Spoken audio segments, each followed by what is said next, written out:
ONFIRE TV is a streaming network for a generation on the move.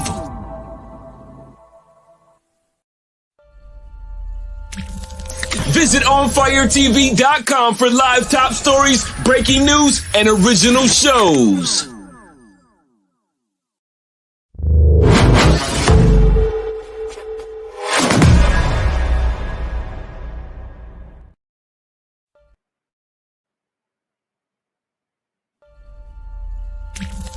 Visit ONFIRE-TV.com for live top stories, breaking news, and original shows.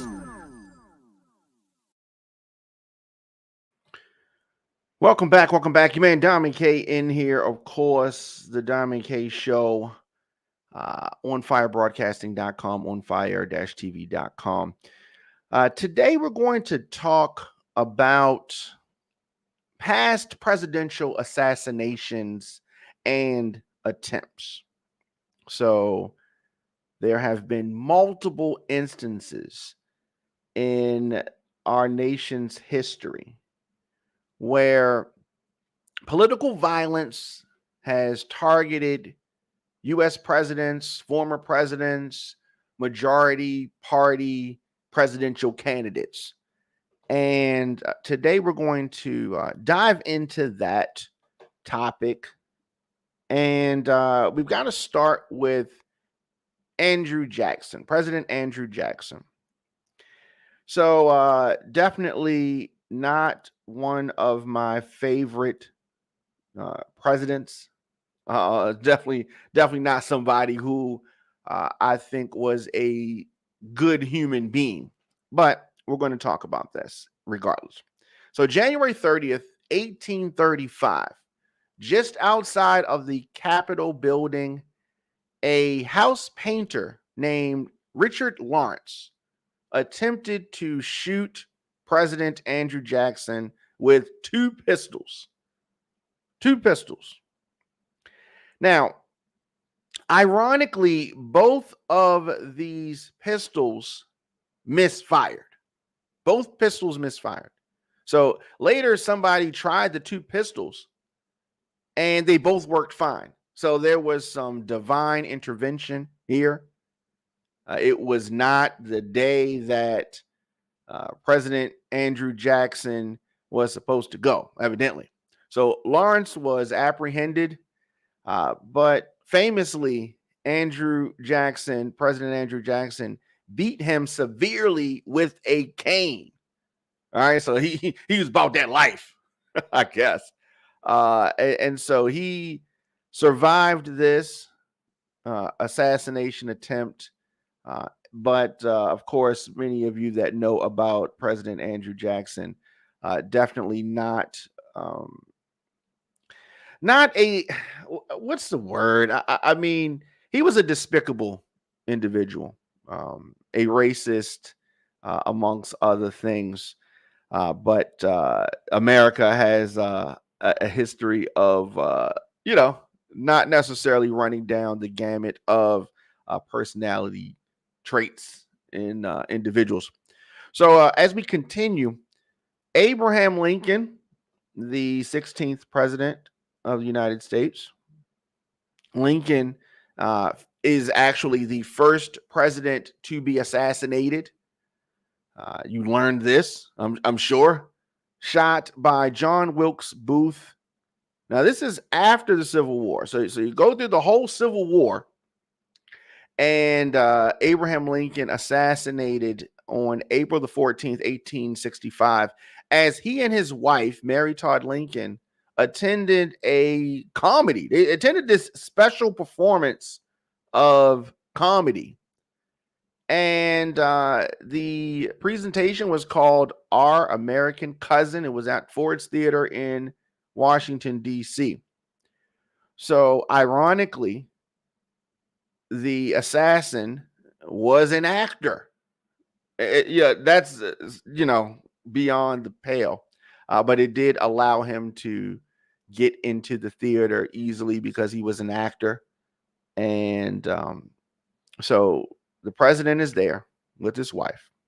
He is shot at point blank range by a racist. We're seeing a track record here. So this racist actor wanted to kill and attempted and succeeded in shooting and eventually killing President Lincoln. Lincoln was taken to the house across the street from the theater for medical attention, medical treatment after he was shot in the back of the head by John Wilkes Booth. So he died the next morning, sadly. Now, one of the reasons that he was killed was his support for Black rights. That is definitely something that has been cited as a motive of his killing. There was this whole plot that they had. They wanted to take out like the whole cabinet. John Wilkes Booth and a bunch of his cohorts wanted to take out the president and his cabinet. They did not succeed, and folks that were involved in this plot were eventually rounded up and killed. But Booth was shot and killed April the 26th, 1865. He was found hiding in a barn near Bowling Green, Virginia. Lincoln, of course, went on to be succeeded by Vice President Andrew Johnson. So, that is, Lincoln, one of the more beloved presidents for various reasons, usually having to do with the Civil War and slavery and such. So, of course, we continue. And, Lincoln, one of the presidents, like I said, remembered favorably Abraham Lincoln. So, you continue. Americans are using violence as a means to react to political happenings, and this continued. So the next past president, who was an attempted assassination and a successful attempt, James Garfield. James Garfield was the 20th president of the United States. And he is the second presidential assassination. Now, what is really sad, he didn't get a chance to really get started. 6 months after taking office, he was walking through a train station in Washington, D.C., right? And this is in summer, July 2nd, 1881. So he's trying to catch a train to New England. He was shot by Charles Guiteau. Now, the 20th president shot 6 months after taking office. So Alexander Graham Bell, the inventor of the telephone, tried unsuccessfully to find the bullet.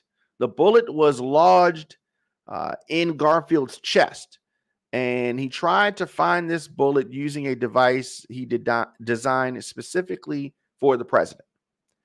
But sadly, the president was mortally wounded, and he was not long for this world. So he lay there at the White House. And what is very unfortunate about this situation is that he, was in pain and suffered for weeks, and died actually in September after he was taken to the New Jersey shore, only holding office for 6 months. This wound, if he was shot today, he probably would have been able to survive, but the infection and them trying to dig and find the bullet made things worse, and he continued in agony for several weeks. And when they realized that the end was near, they took him to the Jersey shore. Hopefully, he could have a little bit of peace at the end. So he only held office for 6 months. Garfield was succeeded by Vice President Chester Arthur. So this is the second time where a president was assassinated and vice president took over. The assassin, Guiteau, was found guilty and executed in June of 1882. So just under a year after he killed the president, the assassin was executed himself. So as we continue to get to modern times, we see that over and over again, Americans have used violence when things don't go their way. You have the lone assassin in some instances. In the instance with Abraham Lincoln, there was a conspiracy, and we're going to see as we continue to dive in that there are other conspiracies to assassinate these political figures. So the next on this doomed list, President William McKinley. William McKinley was the 25th president of the United States.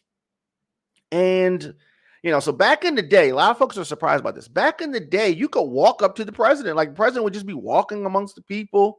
And as you can see, not a lot of security because it wasn't something that they thought was a possibility. And even after you have the killing of Abraham Lincoln, even after you have the killing of James Garfield, even after you've had the assassination attempt on President Andrew Jackson, presidents still were walking around like, ain't gonna be me, ain't nothing gonna happen to me. And William McKinley, one of those folks. So William McKinley, the 25th president of the United States. And it is to me, it's mind-blowing that they're just walking around like this, walking around like nothing is going to happen. There's no problem, no potential for danger. But McKinley was shot after giving a speech in Buffalo, New York, on September the 6th, 1901. So he was old enough to know.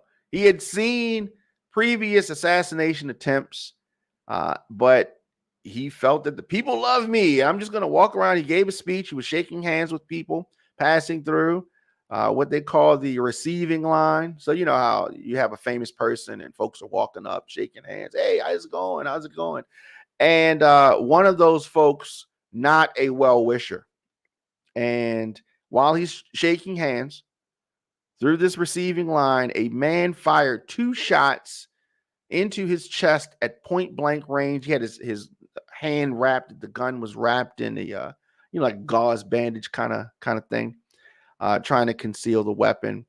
And point blank range. We have a president that is shot and killed in point blank range. Just a sad day for all the country. Doctors had expected McKinley to recover, but one of those things that is the result of the time that they were living in. Gangrene set in around the bullet wounds, infection, and the infection was worse than the gunshot. Actually, McKinley died on September the 14th, 1901, just 6 months into his second term. So you see, he serves 1 term, gets through that, gets reelected. 6 months later, gone. And he was succeeded then by Vice President Theodore Roosevelt. So the assassin of William McKinley, a 28-year-old Detroit resident, admitted to the shooting. He was found guilty at a trial and put to death in the electric chair. Later on that same year, October 29th, 1901, and Leon, the assassin, taken from this world quickly. You see that they didn't waste no time back in the day. They didn't waste no time. Electric chair for this individual. Now, if this happened today, justice would not be that swift, as many of you know. Justice does not move that swiftly now. And next on this list of past presidential assassinations and attempts, Franklin Delano Roosevelt, the 32nd president. And this was an attempt. All right. Now, at the time, the president-elect had just given a speech in Miami from the back of an open car when gunshots rang out. So, as I said many times, there does not seem to be a lesson learned here. You still have presidents that are riding in open cars, presidents that are walking amongst the people, just shaking hands and kissing babies and doing all of these things that we have gone on to see have been dangerous. So, thankfully for the president, and so he wasn't the healthiest guy, right? He wasn't the healthiest guy. He was in a wheelchair. Many times he had leg braces. What's going on, Derek? He had all of these type of ailments, and he still tried to be out amongst the people. But it was a dangerous time, as you can see. Now, Roosevelt was not injured in the February 1933 shooting, but this assassination attempt did kill the mayor of Chicago at the time, Anton Cermak. So the assassination attempt not successful against the president, but killing an individual. Giuseppe Zangara was convicted in the shooting and sentenced to death. So we've had presidents that were in office and folks tried to assassinate them. And we've had presidents in office that were actually killed. So you had those assassination attempts, and then you had actual assassinations. And this is another attempt that we're going to. Harry S. Truman, the 33rd president of the United States, he ironically succeeded Franklin Roosevelt right after his death. This was the vice president at that time. But this is later on. He's been in office already. He's been reelected. Truman was staying at the Blair House, which used to be where the vice president stayed. But he's staying in the Blair House, which is across the street from the White House. So he's staying there. And this is November of 1950. So November of 1950, way back in the day. In November, two gunmen broke in. So they stormed the Blair House. So this is the Blair House is, at that time was the residence of the vice president. Now they don't stay at the Blair House, but Harry Truman is staying there. He's chilling, right? Two gunmen storm the house, right? Like they doing a home invasion or something. Now Truman was not injured. But a White House policeman and one of the assailants were killed in a gunfire exchange. So they have this shootout. Two other White House policemen were wounded. And after this melee, you have Oscar Calzo, who was arrested and sentenced to death. So you have police officers that are supposed to be protecting the president. And then you have gunmen storming. Can you imagine that? Right? You have essentially a home invasion in the Blair House where the president of the United States is staying. He has a shootout. There's a shootout with the gunmen, and there's death. There is all this, but thankfully, the president, Harry Truman, was not injured at that time. But of course, we're talking about presidential assassinations and attempts. So ironically, in 1952, Truman commuted the sentence to life in prison. All right. So the very man that the gunman was trying to kill, the president, Harry Truman, ends up throwing him a bone, giving him a life sentence. And then as the story goes, and years later, 1979, President Jimmy Carter released the gunman from prison in 1979. So he served over 20 years and almost 30 years. But he was released eventually. Interesting. Would you have done that? I don't know. So like, he's improved. He's not an assassin anymore. Let's release him from prison.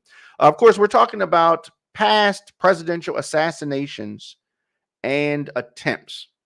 And one of the most infamous assassinations um, in American history is John F. Kennedy. John F. Kennedy, the 35th president of the United States.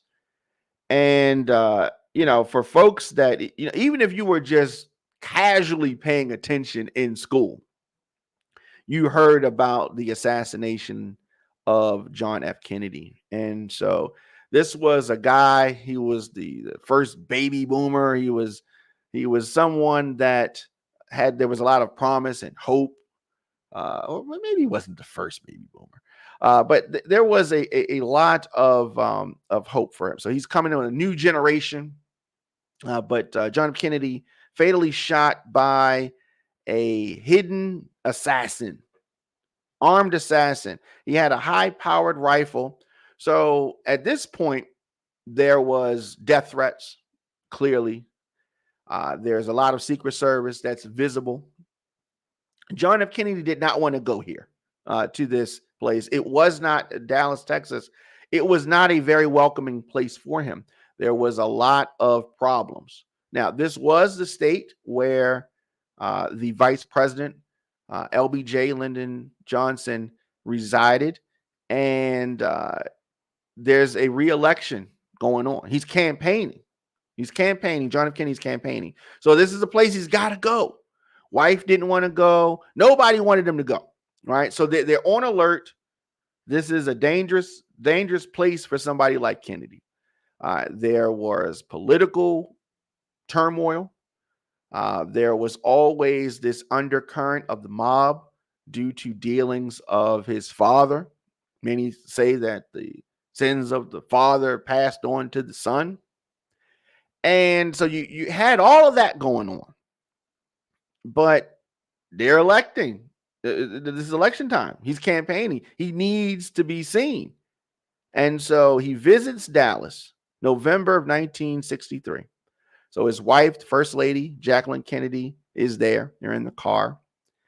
And this presidential motorcade. So let's keep in mind, they got the top dropped, right? So, but they have Secret Service surrounding the vehicle. But at certain point in times, Secret Service kind of pulls back and bend in the corner, and there's a clear shot. So there's a lot of controversy about the assassination of John F. Kennedy. The conspiracy, lone gunman. Was it Castro? Was it the mob? Was it the CIA? Did LBJ have something to do with this? There's a whole lot of controversy about that. And we'll get into that in later civics discussions. But for the purpose of this particular episode, we're just going to talk about what actually happened. We can talk about conspiracies or other possibilities of the assassination at a later date. But the car is driving through, the motorcade is driving through with the top dropped, driving through an area. There are well-wishers there, right? But there's also folks in the city of Dallas that are not feeling John F. Kennedy. And so driving through with the top drop on this November day, not necessarily the best idea. Shots rang out as the president's motorcade rolled through Dealey Plaza, which is in downtown Dallas. I have been there. I have seen the route. I've seen the school book depository where they said that the gunman was. And I've seen all of this. And it's just from a security standpoint, it is not something that any Secret Service, any competent Secret Service members should have allowed to happen. He should not have been driving through there with the top drop, a sitting duck for a potential assassin. And that's exactly what happened. So he's shot. It is a horrific scene. It is horrific impact of the bullet. And literally, if you look at the Zapruder film, you can see his brains blow out the back of his head. Traumatic for the wife who is right there. She has, brain matter on her dress, on her face, blood. Like she sees her husband killed right there in front of her. Kennedy rushed to Parkland Memorial Hospital, where he died soon after. I don't even understand how they can say that he was alive. I don't see it. But he was succeeded by Vice President Lyndon Johnson, who's sworn in immediately. There's a whole big controversy about the way this whole thing went down. And like I said, we're going to talk about that on a later episode. But he's sworn in this conference room aboard Air Force One. He is the only president, Lyndon Johnson is the only president to take office, the oath, on an airplane. Right? They had to do this immediately. We got to do this right now. It just, the whole thing seems, and it seemed at the time, and it still seems very, very sketchy. So hours after the assassination, police arrested Lee Harvey Oswald after finding a sniper's perch in a nearby building. And this building, of course, the infamous Texas School Book Depository, right? They don't even have school book depositories now like that, right? But 2 days later, and this is so, there's a lot. This to me shows the fact that there is some type of plot. There's something going on here. 2 days later. So first of all, we've talked about all of these assassination attempts thus far. This is the first time where a so-called individual takes the law into their own hands. So 2 days later, Oswald is being taken from police headquarters to the county jail when a Dallas nightclub owner named Jack Ruby rushed forward and fatally shot Oswald. Right? So here's the other thing that's very strange about this. If they were moving today, if they're moving a presidential assassin or an accused assassin, a suspected assassin, this is going to happen, in secrecy. It's going to be heavily secured. Not the case here. You had a nightclub owner come up in the police station garage, come through. They knew him. They knew him because he had clubs, strip clubs, and the police come through. And so Ruby was just able to kind of just move through. Hey, what's going on, guys? What's going on, Popo? 5-0, and hey, what's up, 5-0? He just walks up and shoots the only suspect to the assassination of the president 2 days later. And with the death of Oswald, everything goes into just mass confusion because the accused assassin's dead 2 days later. Very, very sketchy. That was something that was very sketchy. And with that, they changed the course of history. So Derek on Instagram is saying that they would have had a bulletproof vest on the suspect in today's time. And that is absolutely right. That is absolutely right. They are transporting right now, or at that time, they're transporting. Keep in mind, this is at the police station, right? He wasn't at a park. He wasn't at a baseball game or a football game. He's at the police station. And you have a nightclub owner, a strip club owner, coming into the police station garage, pulling out a gun and killing the assassin or the suspected assassin at this time of the president 2 days after the president is killed. It is just pure irony there, pure irony. So we're talking about past presidential assassinations and attempts. And this has been a very interesting list of kind of like who's who in U.S. politics. So this is another attempt. And the 38th president of the United States, Gerald Ford, and Ford is a former football player. He's not somebody who was actually elected to the office. He was appointed the vice president after the previous vice president, Spiro Agnew, who's from Baltimore, ironically, had to step down. He had a whole bunch of corruption and things going on. And he's in the Nixon White House, and Nixon has a whole bunch of corruption and all that kind of stuff going on. And you end up having Gerald Ford. Gerald Ford.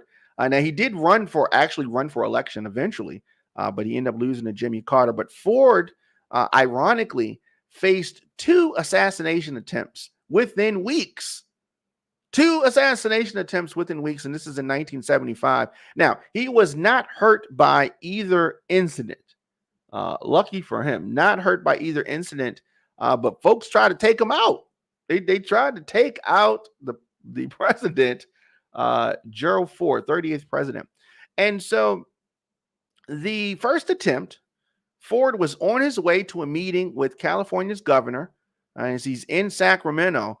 And this is when the Charles Manson disciple, Lynette Squeaky Frum, pushed through a crowd on the street, drew a semi-automatic pistol, and pointed it at the president.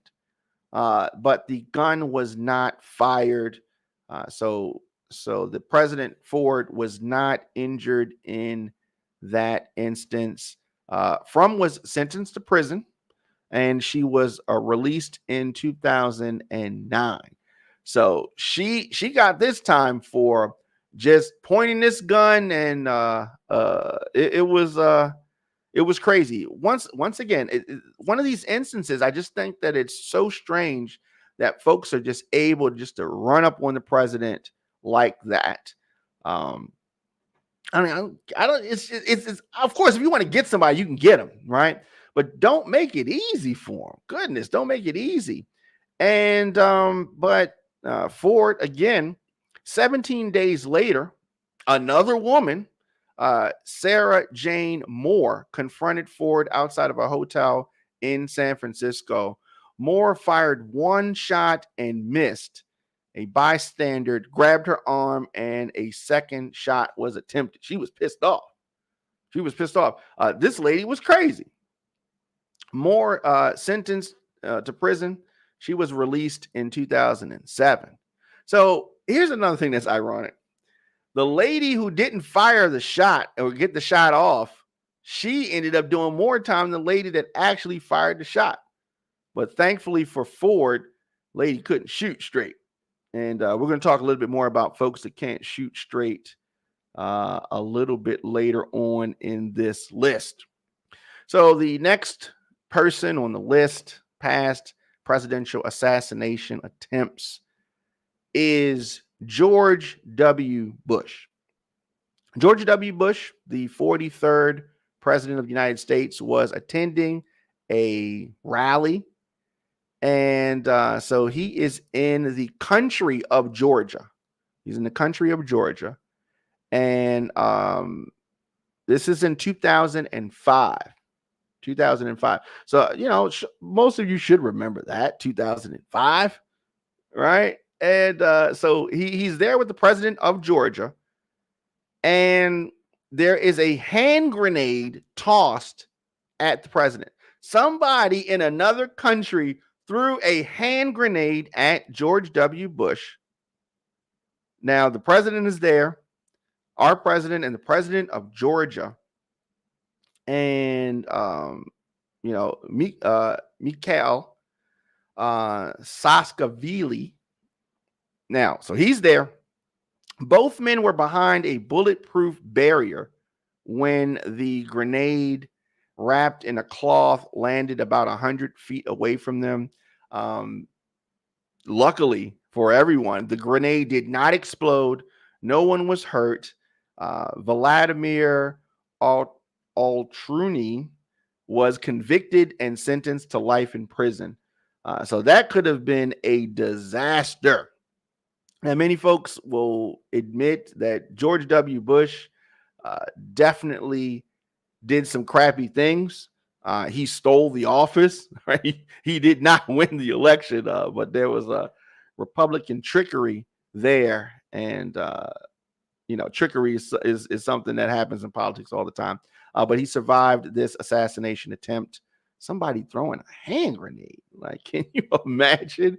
Can you imagine that? But luckily they had the wherewithal to be behind bulletproof glass. They knew that there was the possibility. So we're talking about past presidential assassination attempts.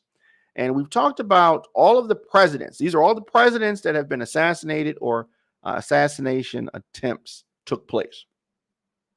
So as we continue with this discussion, these next folks are presidential candidates. These are folks that were running for office that someone tried to kill or killed. All right. And so first on this list is former President Theodore Roosevelt. He at the time was a presidential candidate. So they tell you back in the day when you're a kid, you're coming up, they say never, because you don't know what's going to happen. So you have Roosevelt, who got in office after the president was assassinated. He gets in office, does his thing, and says that he's not going to, run for re-election. But he gets elected. And then he says after that, I'm not going to run for election. I did my 2 terms, whatever, and I'm going to keep it moving. He supports another candidate who ends up getting elected, and he does not like anything that the president behind him did. Even though he supported him, he was not feeling him, and it caused him to go back on what he said. And that's why I said you never say never. Many folks thought that he should have continued and run for re-election, but he decided to step down. And sometimes, you can get in the moment and you say these things, and then later on you wish that you could take it back. And that was something that Theodore Roosevelt was dealing with. So that's how you have a situation that creates this assassination attempt, because he's running for office. Now, keep in mind, he said that he wasn't going to run for office. He said that he was completely fine with stepping back. So as the term progressed, he moved to the left, right? And he's a Republican, so let's keep that in mind. He's a Republican, and he's righteous, right? He thinks that he's on a soapbox all the time, but regardless, he's running for this term. So sadly, we end up getting one of the most despicable presidents ever after this. But Theodore Roosevelt is running for an attempted re-election. He's running as a third-party candidate, and we already know that third-party candidates is not always the best. It's not always something that goes through.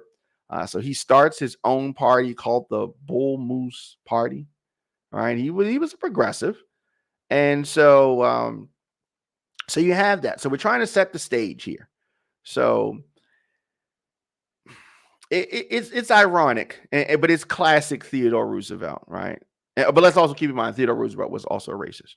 All right, so the former president Roosevelt shot in Milwaukee in 1912. So this is election season. He's campaigning. He's trying to return to the White House triumphantly.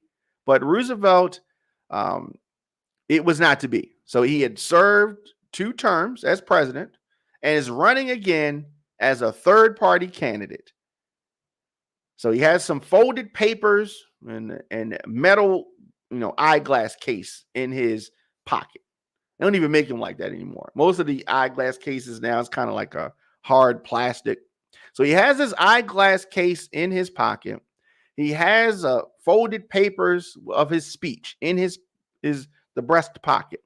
Now, apparently, the papers and the eyeglass case saved his life because the bullet's impact was blunted and he was not seriously hurt. John Schrank was arrested and spent the remainder of his life in mental hospitals. And another ironic thing is after this assassination attempt, Theodore Roosevelt went on to give the speech, right? So he's preparing to give a speech, and someone shoots him. Bullet hits him, and he continues on like, he's tough. He goes on and gives a speech. And I think that is it's admirable. All right, it's crazy, but it reminds me of something that a later presidential candidate was trying to channel. You know what I mean? I'm strong. Although later candidate that we're going to talk about didn't finish his speech, right? But he did pump his fist in the air. Ooh, that's really strong, right? All right, so we're continuing this. Now, this is another infamous situation, and we're talking about presidential candidate, brother of a former president who was assassinated, and former attorney general, but presidential candidate Robert F. Kennedy. And as of this recording, his son recently dropped out of the presidential race. But Robert F. Kennedy, who I think would have gone on to win the election had he not been killed. He was seeking the Democratic presidential nomination. He'd just given a speech when he was killed at a Los Angeles hotel. He had just given his victory speech for winning the 1968 California primary, right? And I mean, he couldn't have been happier at that moment. And for that to be one of just seconds before his life was ended. Just tragic. Kennedy was a U.S. Senator from New York. As I said, he was the brother of President John F. Kennedy, who was assassinated just 5 years earlier. 5 other people were wounded. And this is not often talked about. 5 other people were wounded in that shooting. So they're in a very crowded room at this hotel. And folks are excited. Folks are energized. It looks like Robert F. Kennedy is going to go on to win the Democratic nomination, and he would have gone on to win the presidency. But Sirhan was convicted of first-degree murder. He was sentenced to death that was commuted to a life sentence, where Sirhan remains after his latest petition for release was denied last year. So Sirhan killed Robert F. Kennedy, 1968, and he is still in prison now. I don't think that he will ever see the light of the day. I don't think that he will. I don't think that he should. But that's what that is. And many times these assassinations change, alter the course of history. And this is definitely one of those instances where the course of history has been altered because of an assassin's bullet. So that was definitely something tragic.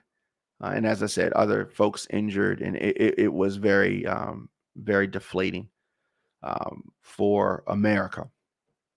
So next on this list, and we are almost done. Next on this list, a definite racist, a definite piece of crap. George C. Wallace, presidential candidate.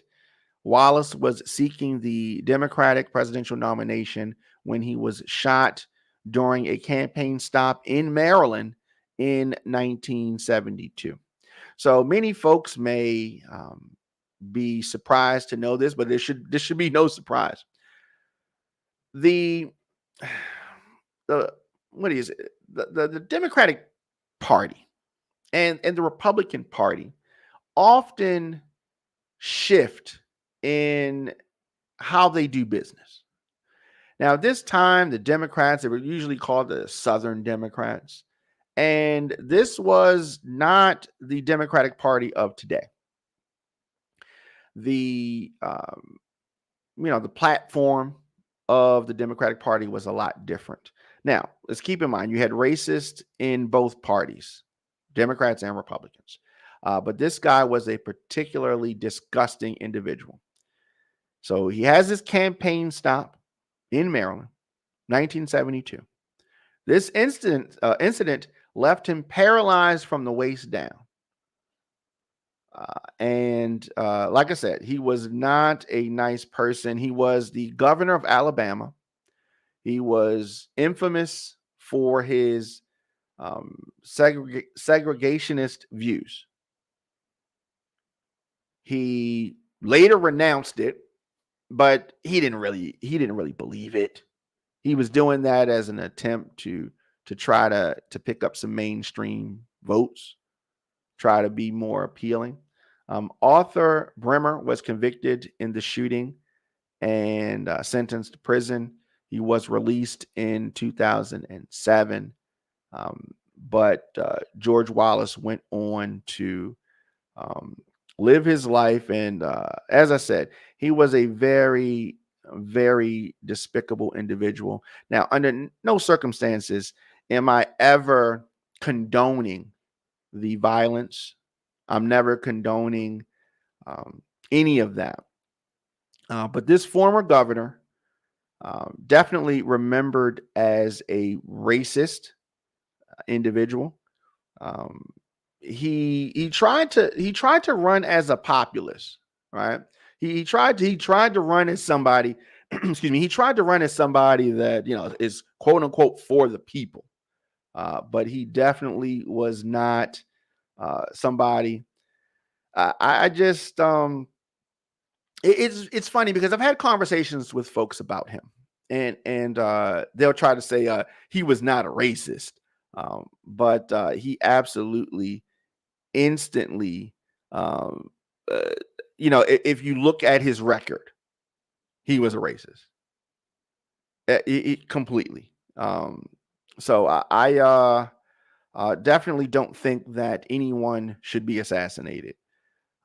But in many instances, these things happen because of folks' views. And this was someone that preached hatred, someone that felt that Black folks were inferior. He ran for president a number of times.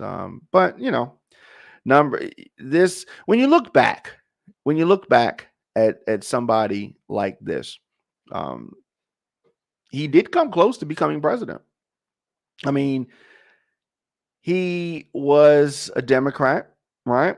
Ended up running the third party. The field at the time when he's running included Senator George McGovern, included Herbert Humphrey, and other opponents. But in 1972, like a lot of the folks that thought that they can pray different things away, he announced that he no longer was a racist and he was now a moderate, right? He was now a moderate. And so he was eventually in May. So he comes out in January of 72 talking about his, nah, I ain't feeling that no more. Love everybody, right? By May of that year, he was shot 4 times in Laurel, Maryland. And what was surprising, he was receiving some high ratings on some opinion polls. The bull crap that he was serving was sinking in with some people. But I don't know. He ended up surviving that. But like I said, he was paralyzed. And the assassin sentenced to 63 years in prison, later reduced to 53 years in prison. But he ended up serving 35 years, released on parole in 2007. Right. But after the shooting, ironically, Wallace won primaries in Maryland and Michigan. But his near assassination effectively ended his campaign from his wheelchair. He spoke at the DNC convention that was in Miami that year. And in 1992, he was asked to comment on the 20th anniversary of his attempted assassination. And George Wallace said that I've had 20 years of pain. And that is definitely, I can understand that. I can understand that was a painful thing. And just a little bit more about him. In November of 75, he announced his fourth bid to run for the presidency, again, participating as a Democrat. But there were a lot of concerns about his health, and he did not get a lot of traction. Late in the 70s, he became a born-again Christian. He apologized to Black civil rights leaders for his past racism. He said that while he had once sought power and glory, now he realized he needed to seek love and forgiveness. And, he asked for forgiveness publicly from Black Americans. So that is that individual there. Now, last on this list, most of you will be familiar with, and this, of course, is a list of past presidential assassinations and attempts, right? And so while I look at this person who is running for office as definitely somebody that is not fit to be president, the presidential candidate, the former president Donald Trump, was fired upon in an assassination attempt. And, he was walking around with this stupid bandage on his ear. But it was serious. One person was killed. 2 others were injured after a 20-year-old Thomas Matthew Crooks fired the gun, the weapon of choice for mass shootings, an AR-15, from the roof of a building just outside of the security perimeter. The security did such a horrible job, and the incompetence or the quickness of the shot, more so, I'm thinking that it was probably the quickness of the shot that saved the life of the president, and maybe the bullet nicked him slightly. But now, of course, he's not wearing a bandage, no sign of injury at all. So he's been milking this. But what is ironic, and I don't know if the former president knows this, but when you look at the history of assassination attempts, all of the presidents that were they attempted to assassinate, there was no, let me call it, assassination bump, right? All the presidents, the presidential candidates that there was an attempted assassination of did not win. So it doesn't, a lot of Republicans say, oh, he's definitely going to win now, right? So that doesn't necessarily guarantee victory. And hopefully for this country, it does not guarantee a victory for Donald Trump, the assassination attempt. And so he's tried to milk this. Many of you may know or heard of folks that have been shot at, grazed with a bullet. And it doesn't work like this. So it just doesn't work this way. But the president, former president, there was an assassin's bullet. The assassin got way closer, as in all the instances that we've talked about today. The would-be assassin got way closer than they should have gotten to the president. And while this was not something that happened at point blank range, I think that if this happened at point blank range, maybe there would have been another outcome. But the distance that the would-be assassin was from the president is definitely concerning. So there was a firing at the top of Secret Service, as a direct result of this near tragic for the president, because there was loss of life. There was a loss of a job. And I think that is something that should have happened. As far as the firing of the head of the Secret Service, she definitely should have been fired. I mean, who it's on her head. But of course, the president, former President Trump, he wouldn't take any responsibility for anything. But in this instance, the Secret Service, it fell on the head of the Secret Service, and it definitely should have. So he survived. He's still running for office now. He is in a very tight race against Vice President Kamala Harris, and we've been covering the election, and we're going to continue to talk about that. But today, the discussion was about past presidential assassination and attempts. And so this has been an interesting discussion. And of course, we'll be back next week with more civics conversations. I enjoy having these conversations, and I think that now more than ever, it's important to have these conversations. Of course, you need to get in touch with me. I'm very easy to reach, djdiamondk at gmail.com. You can advertise your product, service, or event with ONFIRE-TV. Sponsorships can include on-air mentions, social media posts, digital commercials, and links to your products, et cetera, et cetera. So definitely hit me up there. Of course, on all social media, I am at The Diamond K Show. You can support The Diamond K Show and ONFIRE-TV and everything that we do with regards to OnFire Broadcasting via paypal.me/Radio on Fire. Of course, Cash App, $ The Diamond K Show. Hit that subscribe button on YouTube or however you are watching or hearing this broadcast, and you can become a member on OnFIRE-TV.com/join. And so it's been fun. I will see you guys tomorrow for the regular show, and on Saturday and Sunday we're going to be talking civics and that kind of stuff. So I'll see you guys tomorrow.